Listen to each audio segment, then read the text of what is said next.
talk a little bit about the moon. As many of you have probably heard, last month the Chang'e 4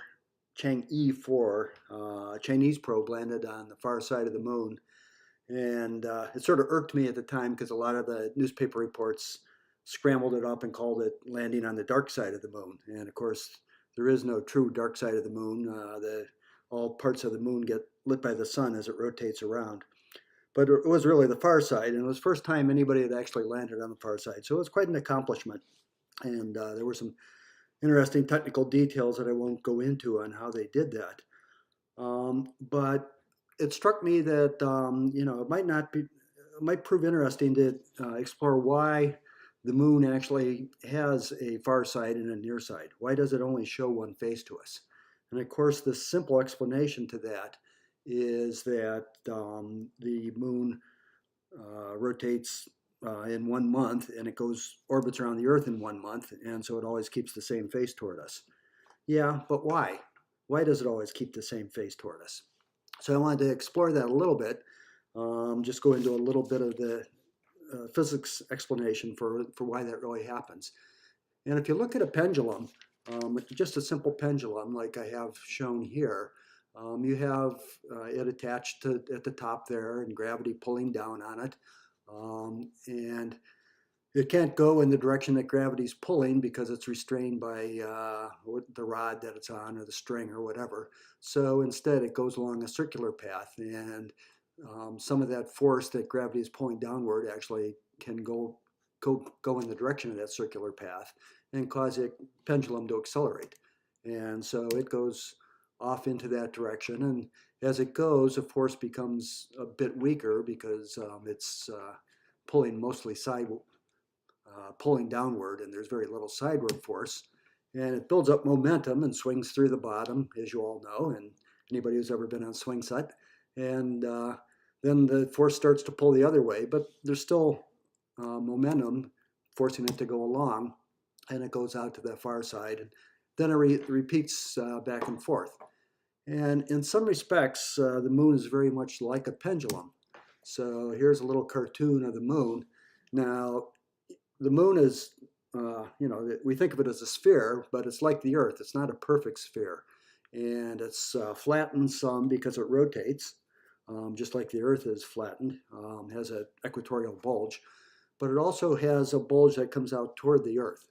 And it's very much exaggerated here in my cartoon, but it's about 200 meters or so greater in diameter in radius toward the Earth than it is crosswise at 90 degrees to that.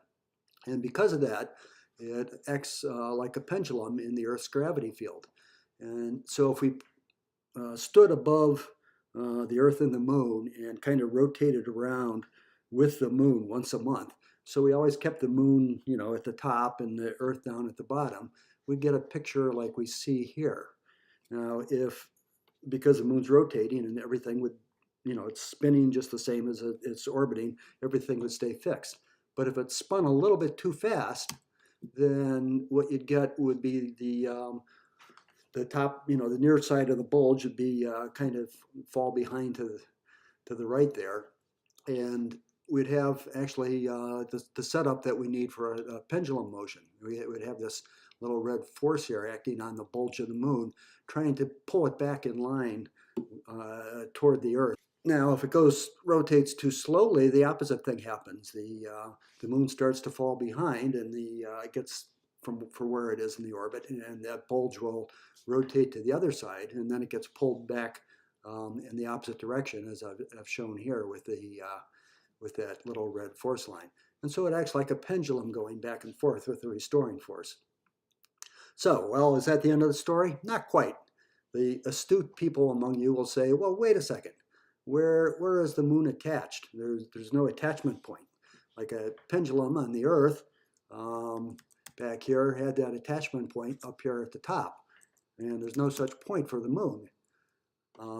And how can that, how does it work for the moon? Well, consider if you will, a double pendulum on the Earth. So where I'm headed toward is the moon is attached really at its center of gravity, or center of mass really, at the center of the moon. And if you have a double pendulum on the earth, where you have a ball on one end and a ball on the other end, I guess with a stiff rod in between, you won't get any motion because the forces on the bottom part of it will be balanced by the forces on the top, and it won't rotate. And you can try that out with a ruler. If you hold the ruler loosely at one end of it, it'll go rock back and forth like a pendulum. If you grab it in the middle at the 6-inch mark, it won't move anywhere. You can have it sideways or at a 45-degree angle, it doesn't move. So this double pendulum doesn't move. Why would the moon be any different? It's sort of a double pendulum, isn't it? It's connected in the center, and it has the two bulges, could be looked at as the two bobs on the pendulum. Well, the trick with the moon, though, is that in its case, the gravity field is significantly different at the front of the moon than it is at the rear of the moon. Now, of course, I've exaggerated the gravity field just like I've exaggerated the elongation. And it's not as much as I show here, but it is stronger at the front, acting on the front bulge than it is on the rear bulge. And because of that, the front bulge has a bigger force here, this red line that is shown, than the bulge acting on the back. And so that front bulge is the one that ends up winning out. And so it really does act like a pendulum. Now, how it got into the state of being locked, having its spin locked to its orbit, is a very interesting story. But I'm afraid I really might lose all my chess players if I went into that today. So maybe I'll save that for some other day, or see how the feedback on this one goes. So let's go on to the chess. This week I played Larry Gladdian again. I played him, I think, 3 weeks ago. So it would have been episode 52. And we actually played in quite a similar opening to what we got into in that game. And if you want any more details on it, you could probably go refer to that particular recording.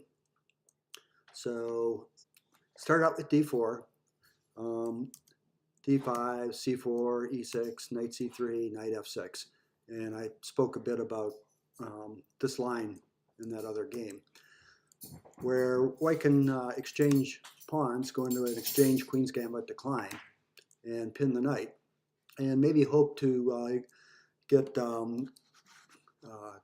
pawn eventually here to e4 through this pathway. He breaks the pin, or at least loosens it at that point. And I deviated this time from the previous game. I played queen to c2, and the idea was to prevent his bishop, at least keep him from playing the line where the bishop would immediately go to f5. So I'm taking over this light squared diagonal now that the queen is on. So he bolstered his center. I did the same to mine, and we have this Carlsbad pawn structure now, e3, d4 against d5, c6. He developed his knight. I played bishop to d3 to take control over this e4 square. I'm hoping to eventually land with a pawn after f3. And he played it a little differently this time around by challenging my bishop immediately on g5. And I had to decide whether to go to h4 and try to sort of maintain the pin, or to f4, which is what I did. The problem with going to h4 was that the knight could uncover an attack on that bishop, and at the very least it might lead to exchange of a couple pairs of minor pieces. It didn't look too good for me. So I played the bishop to f4, hoping to exert influence along this dark square diagonal now, going into into c7. Okay, so Larry surprised me a little. He played knight b6, and in our previous game, he had brought that knight into the action by going through f8, where he had access to either g6 or e6. And I thought he might do something similar.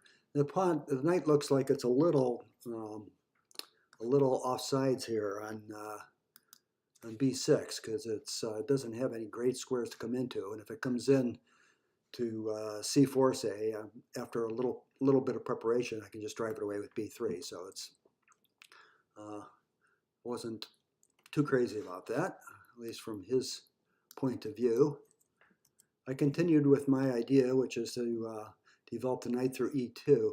Now, actually, at this point, I, maybe with his knight over awkwardly placed on the queen side like that, I maybe should have considered playing a little more strongly, considered changing my plan to knight f3 and up to e5, and play with this pawn structure as it is, where one of the main strategical ideas that white employs is to have a minority attack of the 2 pawns against the 3 pawns on the queen side, usually by posting up a rook on b1 and then pushing this b pawn to b4. Of course, I can't do it now because there's no support. But instead, I stayed with the other idea that I would go with for the f3 e4 pawn structure if I could. And Larry played bishop to e6, which is the move that, you can see by the novelty sign there, that takes us officially out of book, or at least out of the master book. I castled, he castled, and then I played f3, getting ready for e4. Now, Larry found an interesting move against this. He played rook c8, and all of a sudden it became clear to me, as I looked at the position, that that c5 was coming, and there wasn't a whole lot that I could do about it. And in fact, I'd better be careful about it, because if c4 follows, then this bishop here on d3 will be trapped. Well, it's almost trapped. I guess right now I still have this f5 square. But it's running out of squares very fast, and there really wasn't any way to prevent that move. If he played there and I captured, he could take back with the bishop, and I didn't want him to be on this diagonal that my king is on. So I thought for quite a while, and eventually came up with the following plan, which is to put my rook on c1, and then after he played c5, to retreat my queen to b1, so now at least it's not, my rook is not caught in the corner, and my bishop has a place to retreat if he goes ahead and pushes a pawn. I didn't really expect him to push it.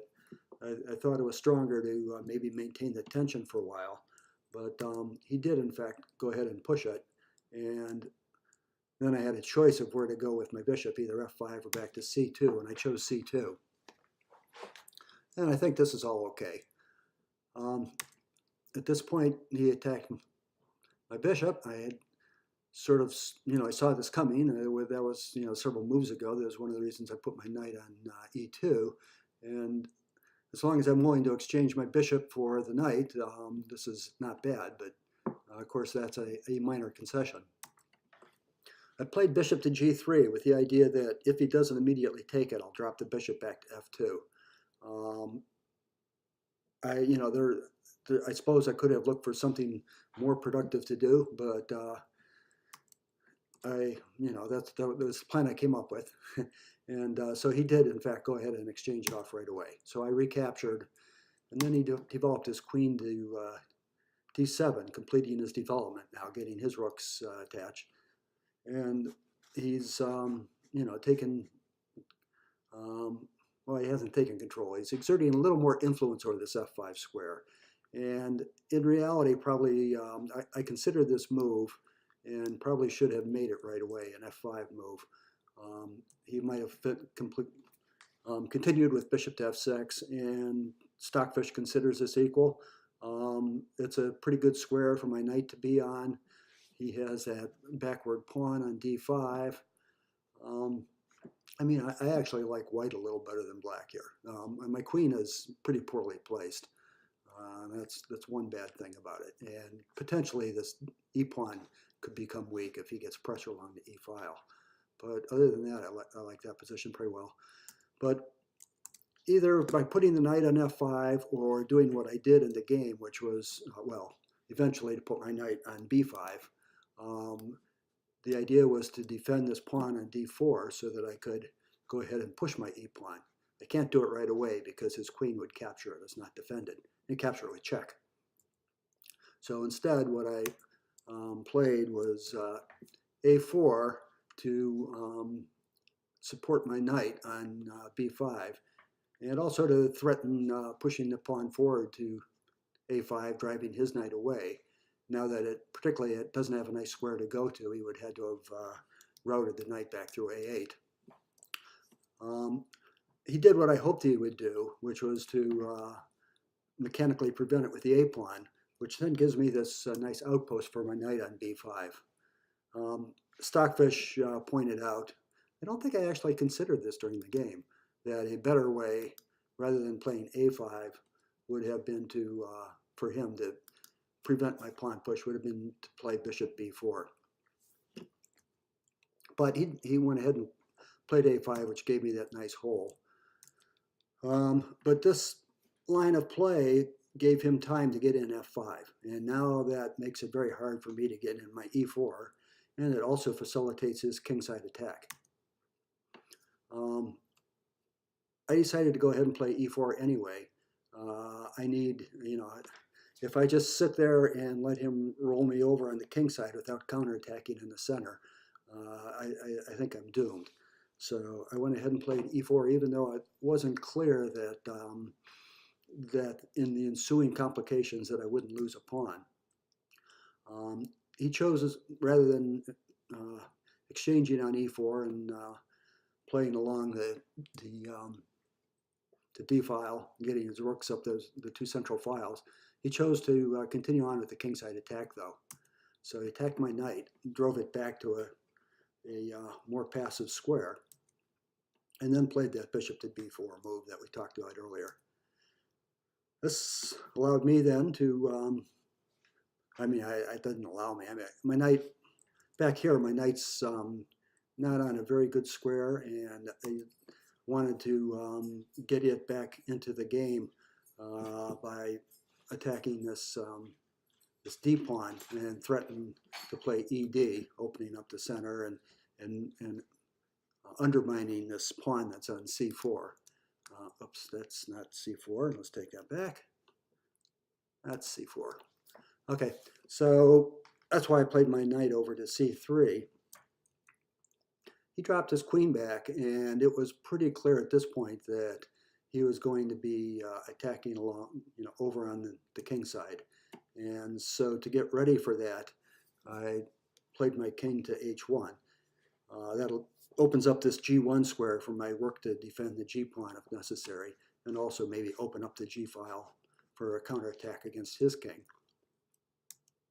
And he, in fact, did come over to the king side with his queen, not with an immediate threat, but there are ideas now of putting pressure on along the g file on that g pawn. And here I made a mistake.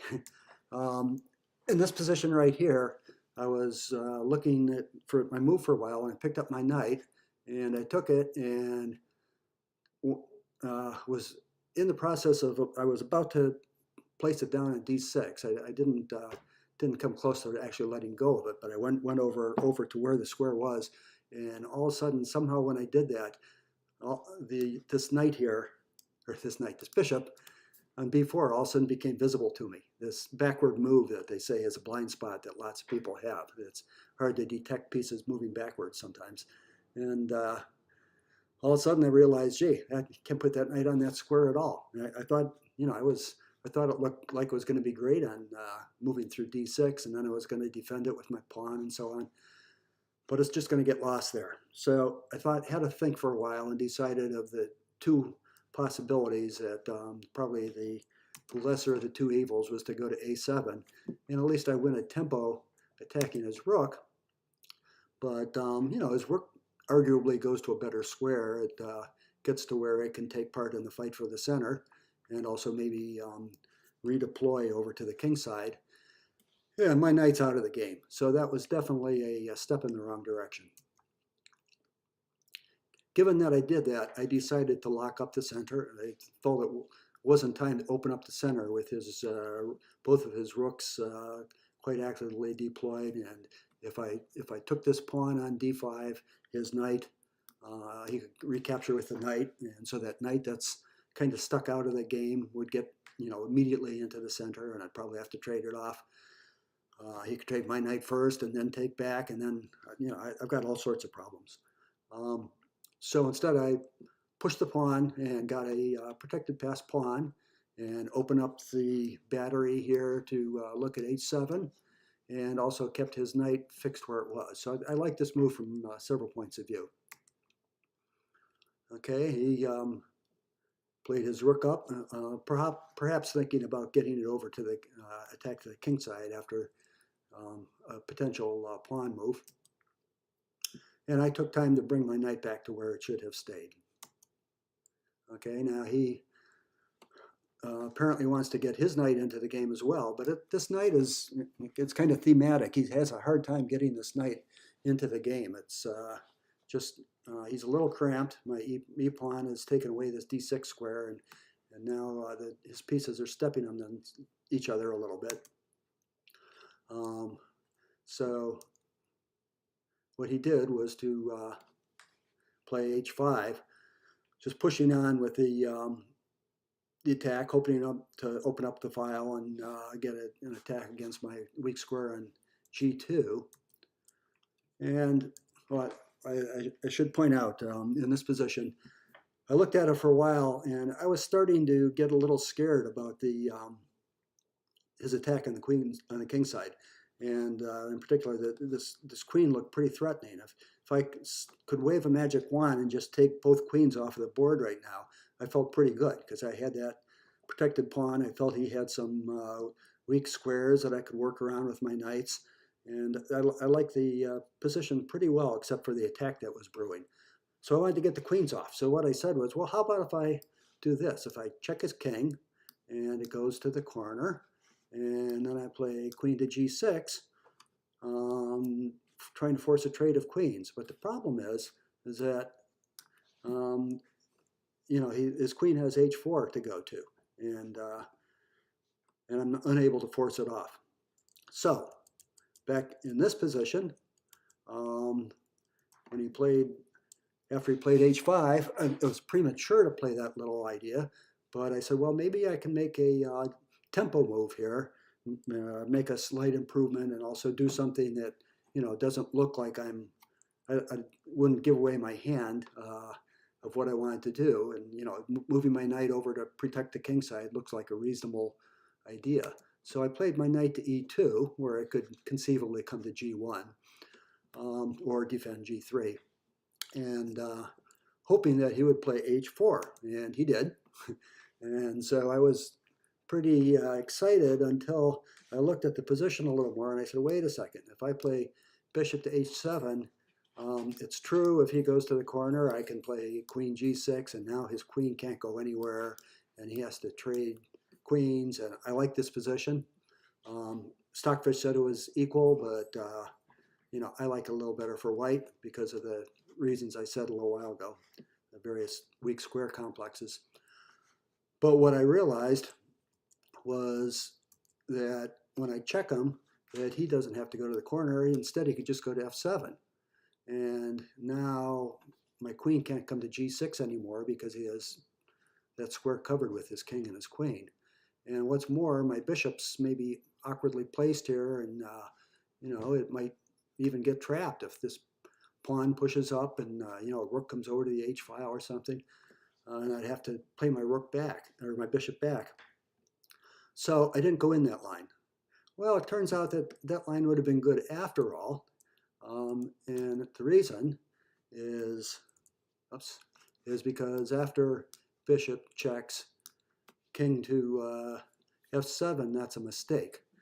And if you want to pause your video and take time out to figure out how white can actually refute that without looking at my notes there, feel free to do so.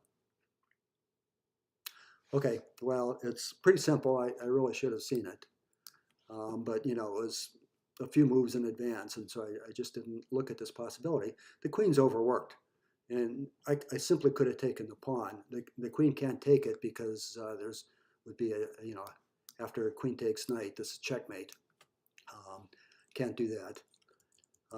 So Stockfish says, oh, one possible move here is queen back to h6, but then I can come in with the check and that pretty much forces the trade.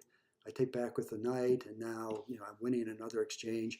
This is very good, +3 or +4, something like that. It's big advantage for white, winning advantage.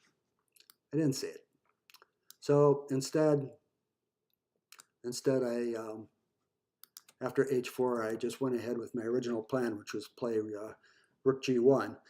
But now that knight move that I made looks a little silly because I don't have the g1 square to pivot through. And what's that knight going to do on e2? Okay, he played queen to h5.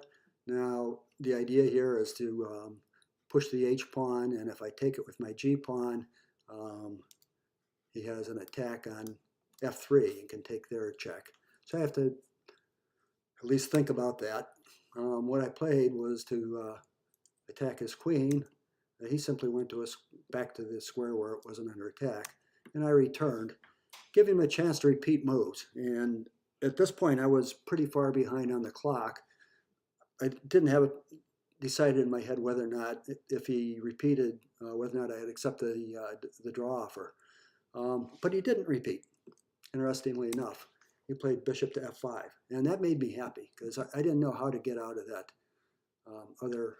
I didn't want his queen on h5, but I didn't want to repeat moves either. But here he allowed me to trade the bishops off, and the thing that's so nice about this is that it frees my pieces, because I was having a really hard time freeing my queen. That's a few moves ago. That's another reason I played rook to d1, not only to defend the pawn, but also to allow at some point queen to c1 and getting it into the game that way.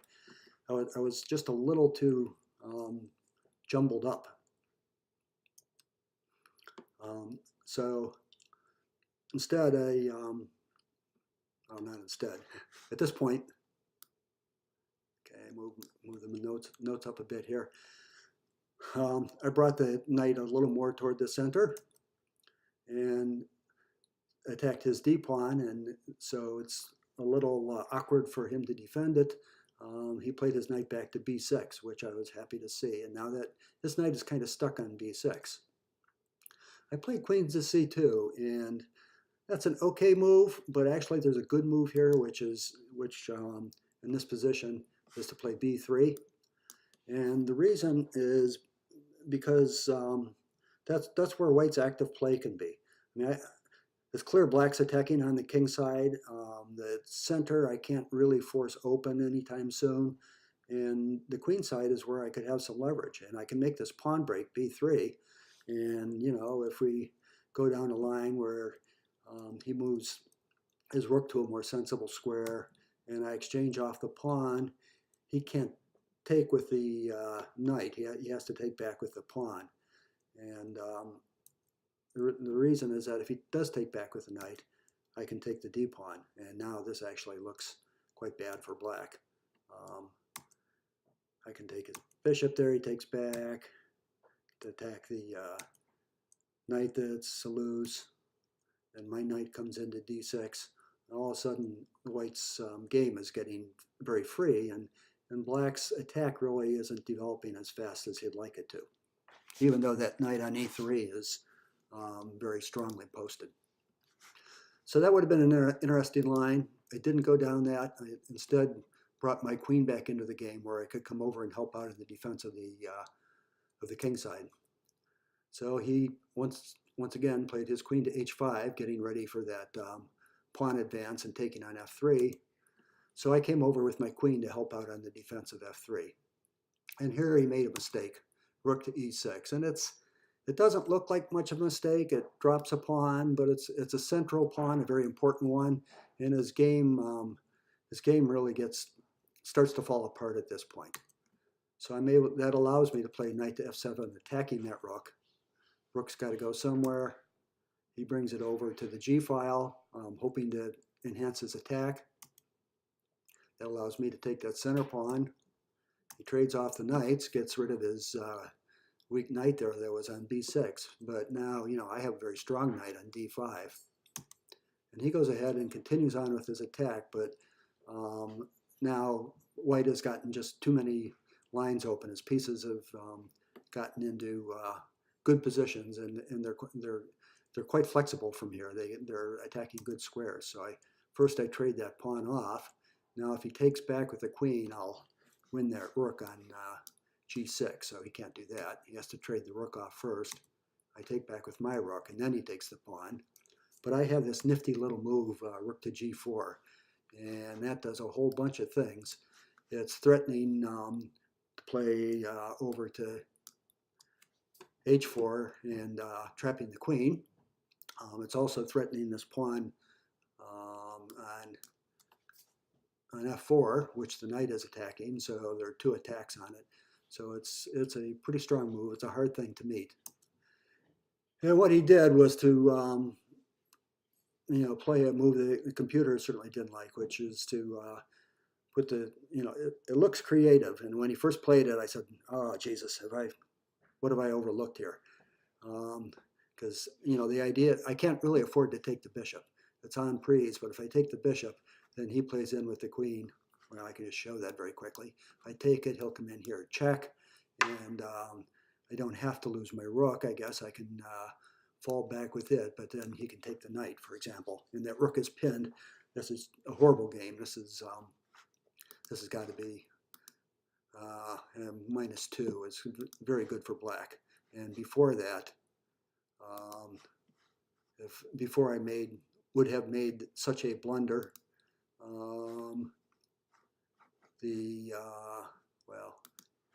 after queen g2, if I analyze that position, that's actually +4. So it's quite good.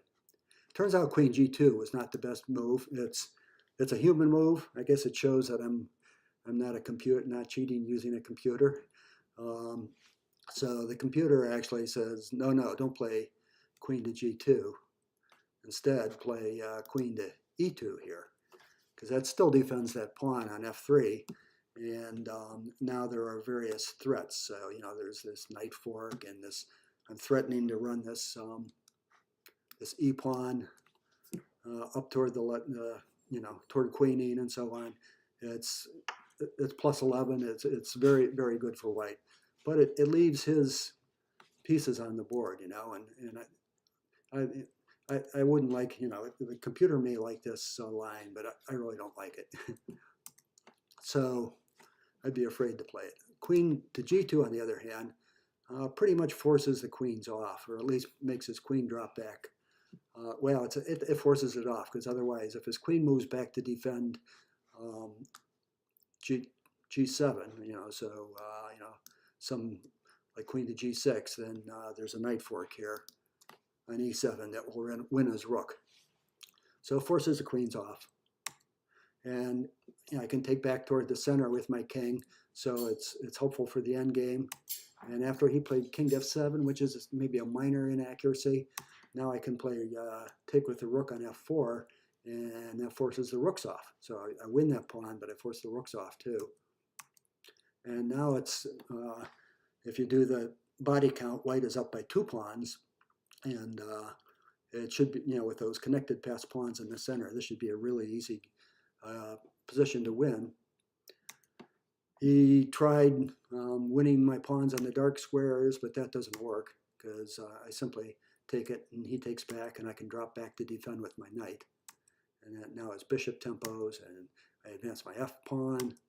His king comes up, I come up, and if he played king to d5 here, I would have responded with f5, and now he has to worry about that f pawn running. He didn't do that. Instead, what he did was to prevent that f pawn from running, but then that gives my king to get into e4, and d5 now is coming soon, and this is a dismal position. Computer evaluates it at +7 or so, I think +7, and +10. It was up to +10. It was and climbing. That's always a good sign. And anyhow, so in this position, Larry went ahead and resigned. So that was it. So that was round number 2. So I'll probably be playing Ken Gurge next week. That's who I'm scheduled to play, and possibly Brett Kildall the week after that. So until then, this is Roger Capello saying so long from my week at the club. Bye-bye.